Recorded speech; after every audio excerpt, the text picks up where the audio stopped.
All right, everybody, we are in Fort Wayne. We're outside the hub, formerly Pierre's. It'll always be Pierre's to me, but we're the guys from I Prevail. What's up? What's going on, guys? Hey, how you doing? Doing good, man. Feeling better now that we're in the bus. Yeah. The warmth. Thank God we got a car with heat. You guys are, we were just talking about, you're on the winter tour, Rebel Without a Clause tour. Yep. Out with Sleepwave, Hotel Books, and Bad Seed Rising, one of the best young bands out there right now.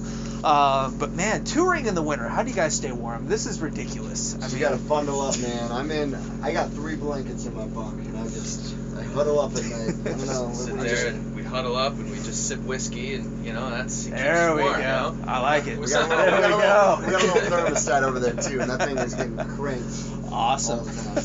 You guys are out. You're supporting the debut. Lifelines. It's finally out. Everybody's waiting like 2 years for this record. Ever since the EP 2 years ago. But I mean, you guys have been touring nonstop for the last 1.5 to 2 years. I mean, anticipation's been growing.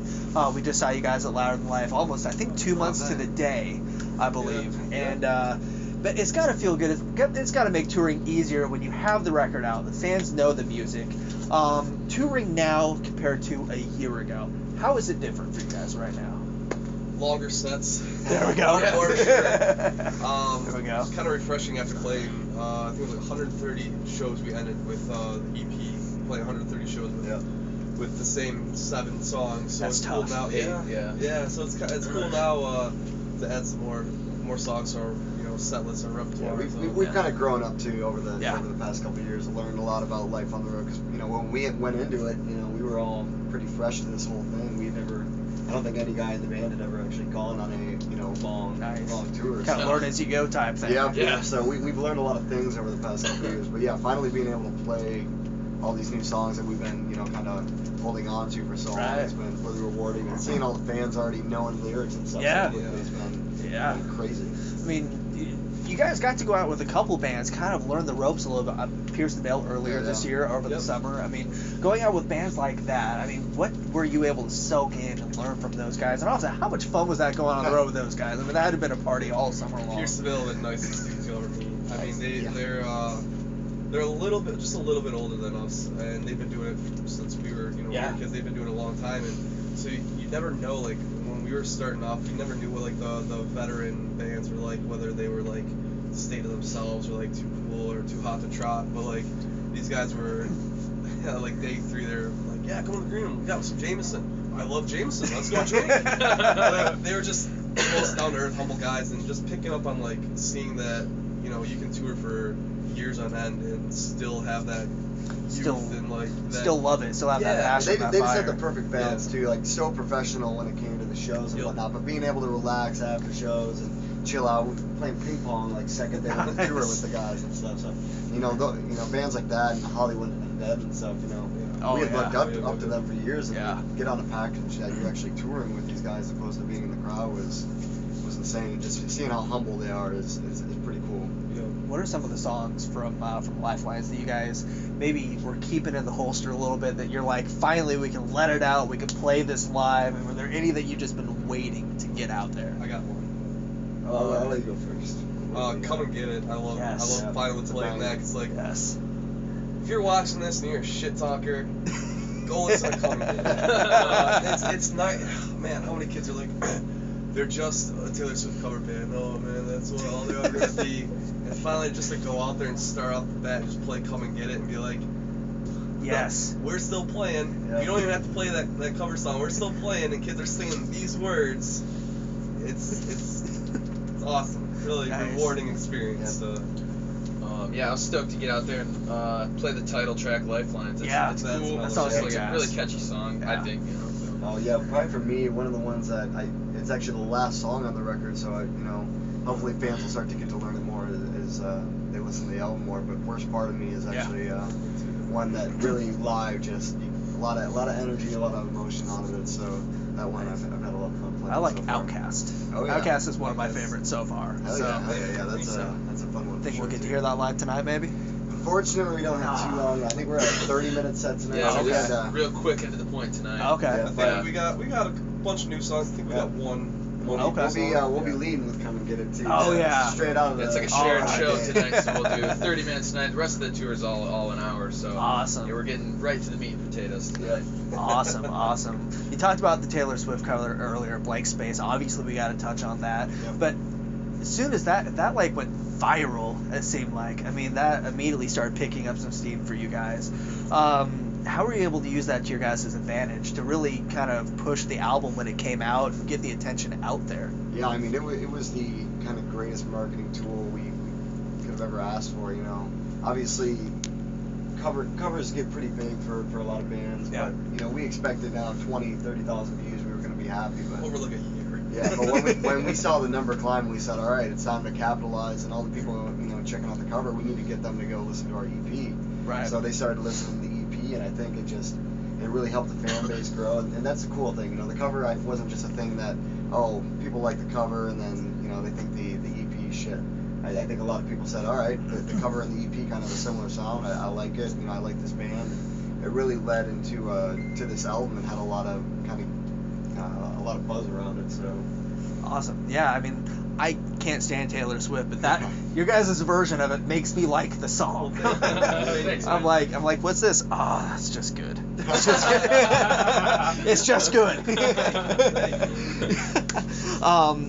So I mean, we talked earlier about Louder Than Life, but the announcement just came out. You're doing Rock on the Range next year. Oh, yes. I mean, it doesn't get bigger than that. I mean, especially with the album just releasing, you're going to be on the album cycle with Rock on the Range. I mean, how big is that going to be for you guys playing that festival? I mean, can you even put that into words, especially with that bill? I think it's the biggest one they've had so far. Huge bill. We're just looking at the names on there.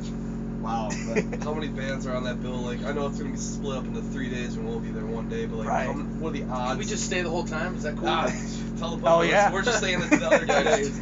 But it's cool. Like, no matter what day, I know even if like, we're only playing one day. Right. Just the odds of the other bands on that bill we're playing with, we're going to be playing with bands that we grew up listening to that are legends. Even the 3 headliners that are playing. It's like.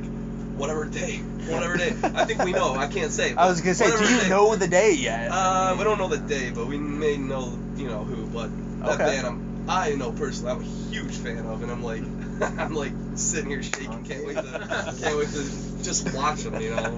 Yeah, but definitely. It's cool being part of what they call the biggest rock festival in the country. US, the country. We love festivals. I mean, festivals are just they're crazy. Yeah. So many people. Yeah. So many people. And just the fact you get to hang out with these bands that you looked up to or that you're friends with or you haven't seen, like now we've been doing it for 2 years and there's bands that we've ran into before, now we get to go back and be like, dude, how you been? Like, it's been a year or so, it's finally feels like we're finding our place in the industry. We're playing with these shows, Those festivals used to be just bands like Korn and Breaking Benjamin, but I feel like in the last year or two, it's really expanded to bands like I Prevail, Pierce the Veil, Sleepwave can play those festivals and still have a big fan base there. So I feel like not necessarily genre, but bands that you'd see on just a Warped Tour, the popularity is really growing. I mean, how has that been? You guys have really come along at the perfect time. It's kind of cool to see like the kind of like I guess active rock. Yeah, it's a nice crossover. Yeah, it seems like both it's scenes good for both. are meshing together, and you're getting younger and an older crowd to kind of mesh together, and I think that's what rock needs to really kind of bring it back to what it once was. Definitely. And then you got stuff like Serious Octane and whatnot, playing more rock and kind of, I don't know what was keeping it alive. How has something like Octane and X7 Satellite really helped you guys in a lot of ways? Yeah, they go to bat for us. Since day one, they've just been playing our stuff. I remember they were playing the cover way back in the day and started to spin stuff off our EP, and then they've been spinning a ton of stuff off our new album. I think too we actually we had a day where they played every single song off the album when the album actually came out. So love them. Scars has done really well. Stuck in Your Head is picking up some steam. I think the video just released for that one recently. I mean, making that video, what was that like for you guys, and who was behind the idea of it? Who really put it together and wanted to do it? Scars. Stuck was kind of a group idea when it came together. And we actually worked with the director. We had always kind of we'd seen videos that he had done with ADTR or Pierce the Veil, Data Remember. Drew Russ. Yep, Drew Russ. And we just kind of came up with the idea, and let him kind of put his own spin on everything. So yeah, we were literally inside this huge, like the set was just a giant brain, and then kind of with the female lead actress, it came together really well. Yeah. When it was all said and done. It was fun. Yeah. The Scars video blew me away. I watched that today. Yeah, really just awesome artistic. I mean, let's talk about that one a little bit. Who was behind that one? Who did we? Max Moore. Yeah, Max Moore did that. That guy's. We went and shot that out in Kentucky. Yep.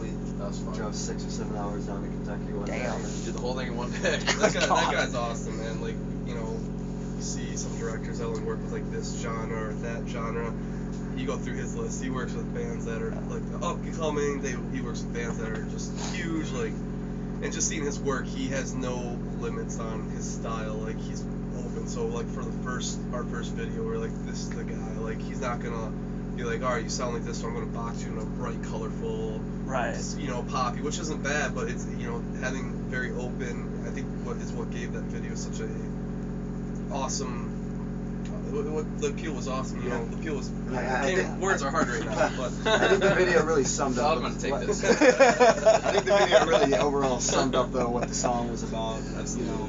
All the different people involved in it. We had a military guy, a kid who got beat up. There's a bunch of different things that people go through in the struggle. So really I think we try to reach out to all those different people. So the song wasn't just based at. Trying to make it really relatable. Exactly. Really relatable. It worked. Because the song's relatable, the video is relatable. It's just perfect. They should have. You talked earlier about people not wanting people to just think of you as like that Taylor Swift cover band. I remember I talked to the Devil Wears Prada a few years ago about their cover they did of Stay Flying. They're like, it's a great cover, but we don't want people to just think of us for that. Right. How important was it with Lifelines to just kick people's ass from the very start, from start to finish, and have that depth? Because there's a lot of depth to those songs as well. How important was that you guys wanted to just kick everyone's ass from the start? It had been the decision of what path our career went down. If we put a lackluster album out, it would have been that. Oh yeah, they had a couple albums after that, but they got a really good cover. Right. We could have been the band that was like, man, that album's my favorite. Then forward down the line, if we're lucky enough to keep going, that album's my favorite. That album's my favorite. Oh yeah, did you know they started off with this cover? We could have been either one of those bands, and which one's going to be the one that's going to be the most successful over time.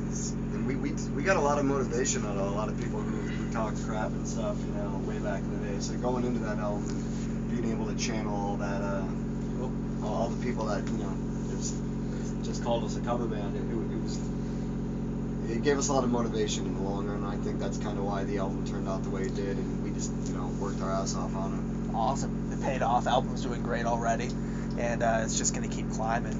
So what time do you guys go on tonight? I know you guys are third. We're at 8:40. Yep. So we got a 30-minute set, so we're just going to come in, bring the energy, and I might not even break a sweat, man. I know.